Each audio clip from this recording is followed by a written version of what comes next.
Good day everyone. We would like to present our project, a proposed Quezon City Memorial Park Pavilion entitled The Pavilion of Stars. This Pavilion of Stars is solely purpose to commemorate the known culture, media, and entertainment of the Municipal of Quezon City.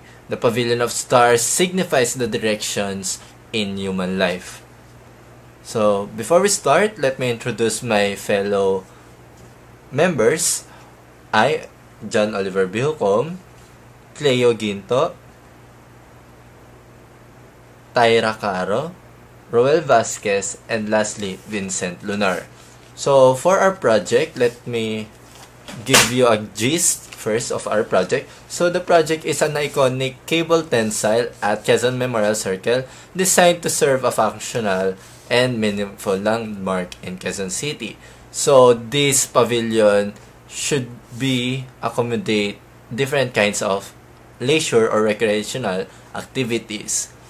So, for our concept, ayan, ang napili namin is star, which is extracted from the City of Stars. We all know that the Quezon City is called the City of Stars due to its entertainment, rising stars, medias, and so on. Yun yung culture nila dun eh. Parang nandun yung center point of all entertainments. That is why we integrate the concept of star and to the compass, which is, we all know that our ancestors used stars to navigate through their journey. So, we incorporate that significance to our structures to embody our concept. So, for our form translation, so pinag-combine namin yung itsura ng star, yung typical natin na nakikita na star, which is, yan. Then, yung compass. We all know na yung compass has 8 directions. Yung primary is yung northeast, west, south. Then, secondary is yung northeast, southeast, southwest, at saka northwest. So, may walo siya. Ngayon, di ba may pointed siya? So, by combining the similarities of the star and compass, kinuha namin yung isang piece ng common denominator nila, yung patusok, parang arrow, na nagpo-point, parang point niya, or arm. Then, from there, in-expand namin yung baba. Expand and stretch, creating a curve shape.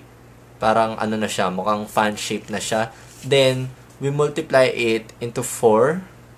So, nag-spread siya. Nakagawa na siya ng bilog, which is our basic form of our structure, of our cable tensile structure. Then, from there, nag-transform and we create some modifications to fit the kinetic architecture, since hindi pwedeng pantay-pantay sila since gagalaw sila in all directions. That is why we have these gaps to each quadrants. So that is how we integrate our concept form translations to the structure itself. So, for our design phase, dinesign namin yung pavilion in consideration of flexibility, adaptability, and versatility. Kaya po namin Phoenix kasi po nag-kinetic architecture po kami. Para ma-achieve ng pavilion namin yung openness, semi-openness, at fully closed just in case of hot weather or kapag maulan. Next is nag-provide po kami ng benches, trash bins sa mga gilid ng pavilion to preserve the cleanliness of the area. Naglagay din po kami ng buffers on each side, lalo na po yung sa tumbok ng kalsada para mag-act siya as barrier.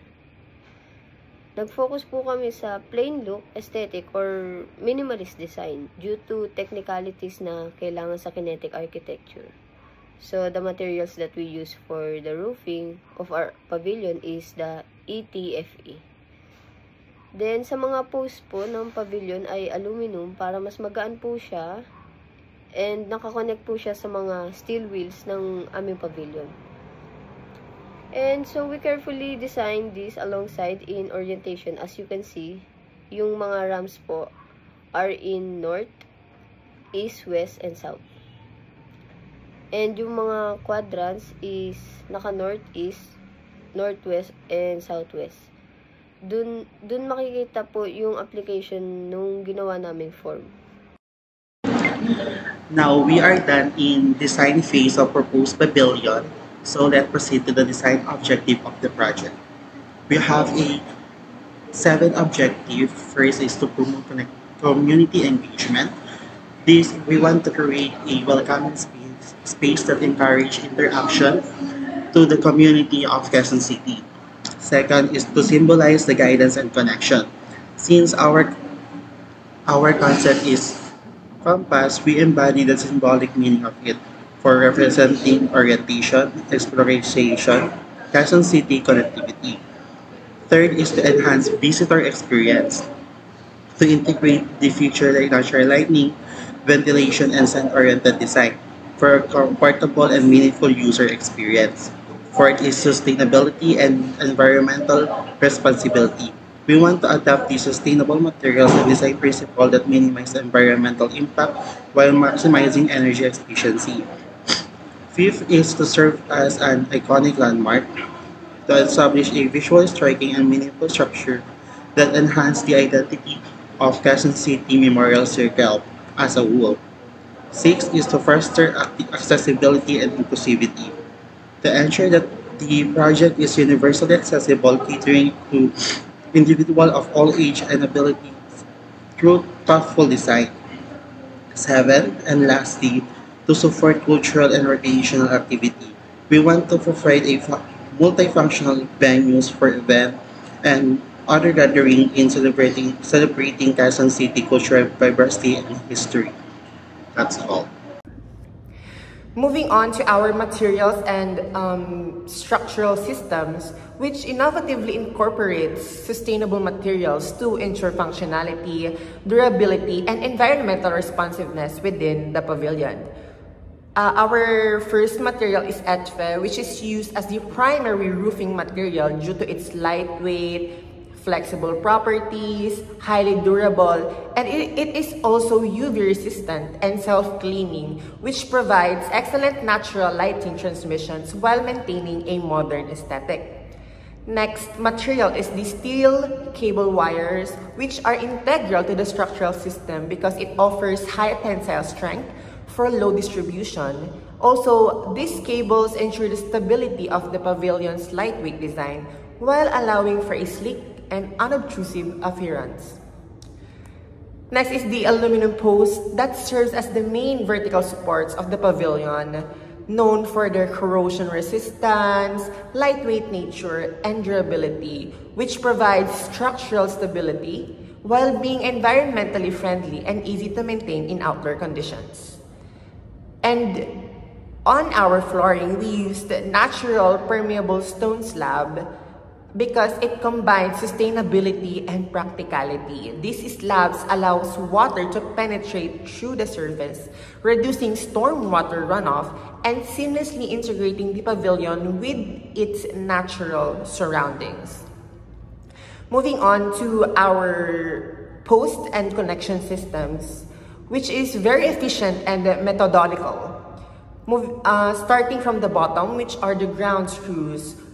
These are anchored, or this anchors the pavilion to the side, providing its stability or a stable foundation. Also attached to this ground screws are steel base plates, which connects the foundation to the column reinforcements. These reinforcements are encased within tapered aluminum posts for added durability. At the column top, as you can see, a steel plate with welded threaded rods.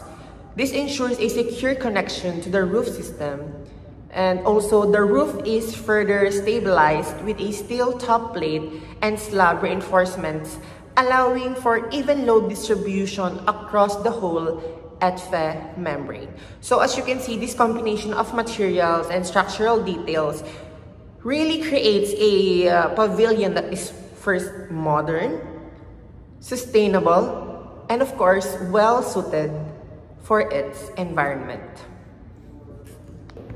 Our pavilion's innovative rotating mechanism is designed for versatility and precision, utilizing an I-shaped railway system as its guiding track.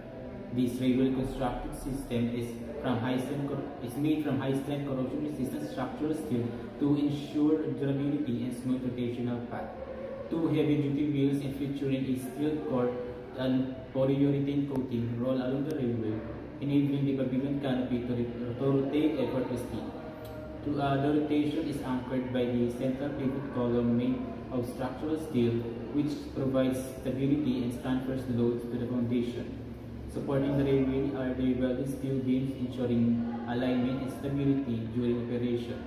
And the pavilion's tensile fiber canopy, crafted from lightweight, weather-resistant PTFE-coated fiberglass, adds to the structure's adaptability, allowing for efficient movement without adding excessive weight. Additionally, a hardened steel bearing and locking system allow for smooth rotation while securing the pavilion in place during use, ensuring safety against wind forces. This dynamic design not only enhances the pavilion's functionality but also reflects a commitment to durability, sustainability, and innovative engineering.